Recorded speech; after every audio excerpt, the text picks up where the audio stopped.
What's going on, guys? Andrew Piluk Hockey here, back again with another video. Today I'm going to be looking at some NHL trade rumors. This video is going to be based around the Montreal Canadiens, where they could be making moves, who they could be trading, maybe where they will be trading certain players. There's going to be some information from a bunch of different places like Spectre's Hockey, 31 Thoughts. I've got some stuff from like just basic stats from NHL.com. So we're going to go through all that. One thing I want to say first is that just because we're talking about these specific players doesn't mean these players are going to get traded. It's just a suggestion. A lot of these news and notes are coming from people who are verified sources. I do not go out there and call these people. I wish I had those connections. But a lot of these names have been floating around for a little bit. Now, going into this season, myself and a lot of people figured the Montreal Canadiens would probably be playing a little bit better than they have this year. They haven't exactly shown the full potential that I believe they have. They've had some players that aren't playing up to par. They've had some injury trouble. And, you know, they had some trouble bringing in free agents in the offseason, and we'll get to that. But basically, the Montreal Canadiens, and I mentioned this before when I was talking about Carey Price and Shea Weber. The Montreal Canadiens have big decisions to make. Do they tear it down and completely go full rebuild, or do they go into a retooling phase, which it seems to me like Marc Bergevin is saying that they're going to go into a retooling phase. Now, they do have some young pieces in place. They've got Suzuki already. Kotkaniemi has a lot of promise. He's already been playing pretty well, but Suzuki definitely is one of those pieces. They've got some guys in the minors as well, but they also have a starting goalie in Carey Price, in which they hope will get better because his cap hit at $10.5 million per season is going to look worse and worse if he can't continue to play at a good level. He's not having a great season this year, so hopefully next year he'll be able to improve this team, because when Carey Price is on, he can steal handfuls of games. So hopefully he can continue to be the Carey Price that we all know and love, because even as a Leaf fan, I'm a huge just Carey Price fan. I just love hockey. I love watching him play. So I'd love to see him get better. So obviously that would help. But Shea Weber as well, like holding on to him, he's still a top of the line guy, hopefully for the next couple of years. And then if they have to make a move, maybe. But he could become a problem contract too in a few years. But the Montreal Canadiens have 11 picks going into this draft, including 3 in the first 2 rounds. So they've already got a good amount of picks, but if they're able to sell off some players, they might be able to acquire more picks. Now, they've got some contracts that they have to deal with. Elliot Friedman brought up, not this summer. I believe it's next summer again, but just some of these names definitely are going to get done. Like Gallagher for sure is going to be a Hab for a long time. Armia, Philip Deneau. But 2 interesting names here are Petrie and Tatar, because if you look at the statistics right now for the Montreal Canadiens, Thomas Tatar, at the time I'm recording this video, has 43 points in 50 games played. That leads the Montreal Canadiens. Deneau is in second with 36 and 50. I would imagine they're going to keep Deneau. Then you've got Max Domi, who's got 34 and 50. I'll get to that. But Jeff Petrie, he has 28 points in 50 games. He's one of the leaders in their like top 5 or 6 point getters. So you have to imagine that Petrie, who's a right shot defenseman, pretty solid game overall, can play a really good defensive game, could probably get you back quite a bit. Now, Elliot Friedman brought up the Jake Muzzin trade with Toronto, and of course, Muzzin was a guy that came from the LA Kings, defensively sound, very physical, can put up some points.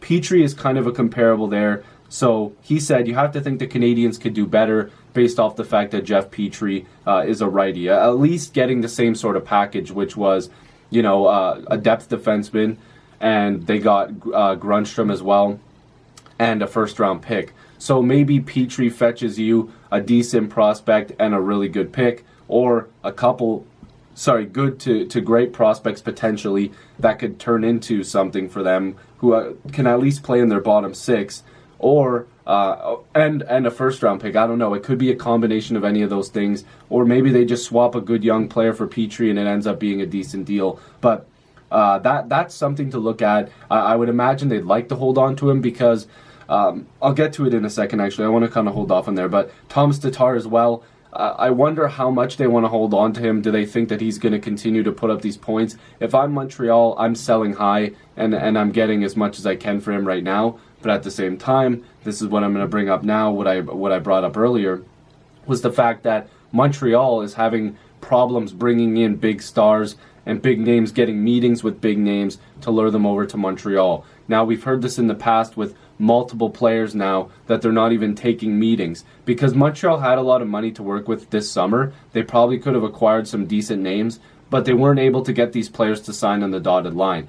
Most notably this year was Jake Gardiner. He was a guy that Montreal was really interested in. They actually offered him, I believe, an extra year on his contract plus more money, and he still turned it down. I mean, that kind of has to do a little bit with him playing for the Toronto Maple Leafs beforehand, so that rivalry is still there. But at the same time, you would have to think that somebody would want extra term and money on a pretty significant contract, playing in one of the best places to play hockey in the entire world. But Montreal's having problems getting them over.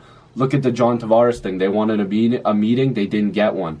I'm sure the Panarin stuff, like they were probably kicking doors on all these people and knocking on doors, and nobody was answering. So Montreal needs to find a way to bring in stars. So trading away guys like Petrie and trading away guys like Tatar might be difficult for them to do because they're not sure if they're going to be able to lure in other talent via free agency. So they have to be creative with trades. Now, another name that's been brought up is Max Domi as a potential problem swap. Basically, Max Domi is playing well for Montreal. Like, if you look at his points, like I said, 34 in 50 games. But, you know, sometimes he channels his father's mentality and he turns into a hothead. He takes bad penalties and, you know, he's not exactly the cleanest player out there. You know, he's been, labeled as a cheap shot artist. But you know what the thing is like when he wants to play, he's a very good hockey player. But I don't know if Montreal wants to hold on to this guy, if they want to be able to keep him. Again, it could be a trade where they try to find a guy that's at his level of talent, but just who takes less penalties and plays maybe not as a physical game. I'm sure, you know, the Habs and their fans love seeing him throw some hits every once in a while. But I know Montreal Canadiens fans that can't stand him just based off the fact that he does take a lot of dumb penalties and sometimes he goes overboard for no reason. So that's another guy that could possibly get traded. And again, you know, he's going to need a contract soon too, like I believe this summer. So you could probably try to get a guy that you know is going to come in and do a good job for you and pay the money for that guy. Now, this is another name that obviously has kind of taken over the Montreal hype train right now. A lot of people are really excited about the potential of what Ilya Kovalchuk could bring for the Montreal Canadiens. Now, I bet you know, Habs fans would rather have Kovalchuk be playing with the Habs for the rest of the season because they're going for it and, you know, they're going for a playoff spot. But at this point, it looks like Marc Bergevin is kind of dipping his toes into the trade market. And we'll find out within the next week. Chris Johnston keeps saying it on Sportsnet. We will find out very soon if the Montreal Canadiens are serious about selling off some of their talent or if they're actually going to continue the hunt for the playoffs. But with the notable names that they have and the contracts that are coming up, they can free up some cap space and go for, you know, some free agents in the summer or try to make a big trade. It's a possibility. But getting back to Kovalchuk, he has 8 points in 8 games, 4 goals, and 4 assists. Now, he's been great for them. I don't think a lot of people figured Kovalchuk was going to come in and do his thing, but when you get minutes, you play with guys that you click with, you start to put up points. Now, he's got a $700,000 contract, and, you know, after the All-Star break, you would have to imagine teams are going to be looking to see if he can continue this hot streak because you can get a second or third round pick. You have to remember, there's been a lot of trades that have happened in the past that, you know, it could make a lot of sense for a team to go out and grab Kovalchuk for a pick. Like the Brian Boyle trade, there's picks involved there. He's been traded multiple times for picks. Thomas Vanek has been traded multiple times for picks. Jerome McGinley has been traded before. And all of these picks were like fourths, you know, a second here, a third there. Like if Kovalchuk keeps this production up, you'd have to imagine a second or third round pick isn't out of the possibility. So the Habs have to be intrigued by that as well. So, you know, there's a lot of decisions they have to make. They also have Cousins, Weiss, Wheel, Kulak, a bunch of different guys that they could sell off and try to acquire depth pieces or depth picks and try to fill it in with some of their young guys. Of course, not all of these guys are going to go, but I can really see the Montreal Canadiens being a team that's active on the trade market because a lot of their guys towards the top of their lineup could really boost a team at the trade deadline. Like I said, a Tatar, a Domi, a Petrie, of course, like anybody looking for a good top 4 defenseman who can put up points. Like any of these guys can really help a team. Kovalchuk with his depth. I don't know. The Habs are they definitely have some big decisions to make, but I actually do believe that it makes a ton of sense for them to go out there and make a move, because I just don't see how they're going to be a team that's fighting for a playoff spot. There's just talented teams that are above them right now, and I don't feel like they can close the gap and continue to play well enough to win playoff rounds. And I also, as a Leaf fan, I have to admit, I would just rather the Leafs and Habs, both of them get better as the years go on and find each other playing, in meaningful games in the playoffs. That'd be a lot of fun. I'm not one of these people that can sit here and just hate on the Montreal Canadiens. I actually enjoy Gallagher and Price. And Shea Weber's obviously, sometimes he ticks me off, I'm not going to lie, but he's got a cannon from the point, and I do enjoy watching him play. So if you're new to this channel, make sure to subscribe.